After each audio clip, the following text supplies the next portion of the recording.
ಜಾನ್ವಿ ಹಾಗೂ ಅಶ್ವಿನಿ ಅವರು ನೀವೊಂದು ಜಗಳ ಮಾಡ್ಕೊಂಡಂಗ್ ಡ್ರಾಮಾ ಮಾಡೋಣ whatever that line is ಎಲ್ ಮಾತಾಡ್ಕೊಂಡ್ರಿ ಮೇಡಮ್ ಇದು ಚೇಂಜಿಂಗ್ ರೂಮ್ ಅಲ್ಲಿ ಮಾತಾಡಿದ್ದೆ. ಚೇಂಜಿಂಗ್ ರೂಮ್ ಇರೋದು ಏನಕ್ಕೆ? ನಿಮಗೆ ಒಂದು ನಂಬಿಕೆಯಿಂದ ಒಂದು ಜಾಗ ಕೊಟ್ಟಾಗ ನೀವು ಅಲ್ಲಿ ಹೋಗಿ ಕೆಲವು ಡಿಸ್ಕಷನ್ ಮಾಡೋದು ಓಕೆನಾ? ಇಂತಿಂತವ್ರು ವಾಹಿನಿ ಕಡೆಯಿಂದ ಬಂದವರು ಅವ್ರನ್ನೆಲ್ಲ ಹೊರಗಡೆ ಹಾಕಲ್ಲ ಅಂತ ಹೇಳ್ತೀರಿ ನೀವು.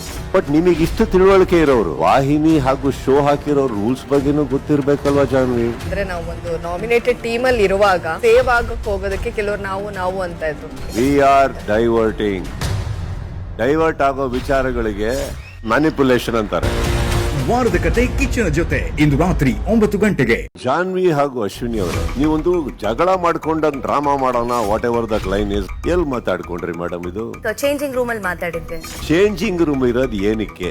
ನಿಮಗೆ ಒಂದು ನಂಬಿಕೆಯಿಂದ ಒಂದು ಜಾಗ ಕೊಟ್ಟಾಗ ನೀವು ಅಲ್ಲಿ ಹೋಗಿ ಕೆಲವು ಡಿಸ್ಕಷನ್ ಮಾಡೋದು ಓಕೆನಾ? ಇಂತಿಂತವ್ರು ವಾಹಿನಿ ಕಡೆಯಿಂದ ಬಂದವರು ಅವ್ರನ್ನೆಲ್ಲ ಹೊರಗಡೆ ಹಾಕಲ್ಲ ಅಂತ ಹೇಳ್ತೀರಿ ನೀವು. ಬಟ್ ನಿಮಗೆ ಇಷ್ಟು ತಿಳುವಳಿಕೆ ಇರೋರು ವಾಹಿನಿ ಹಾಗೂ ಶೋ ಹಾಕಿರೋ ರೂಲ್ಸ್ ಬಗ್ಗೆನೂ ಗೊತ್ತಿರ್ಬೇಕಲ್ವಾ ಜಾನ್ವಿ? ಅಂದ್ರೆ ನಾವು ಒಂದು ನಾಮಿನೇಟೆಡ್ ಟೀಮ್ ಅಲ್ಲಿ ಇರುವಾಗ ಸೇವ್ ಆಗಕ್ಕೆ ಹೋಗೋದಕ್ಕೆ ಕೆಲವರು ನಾವು ಅಂತ ಇದ್ರು. ವಿ ಆರ್ ಡೈವರ್ಟ್ ಆಗೋ ವಿಚಾರಗಳಿಗೆ ಮ್ಯಾನಿಪುಲೇಷನ್ ಅಂತಾರೆ. ವಾರದ ಕತೆ ಕಿಚ್ಚನ ಜೊತೆ ಇಂದು ರಾತ್ರಿ 9 ಗಂಟೆಗೆ.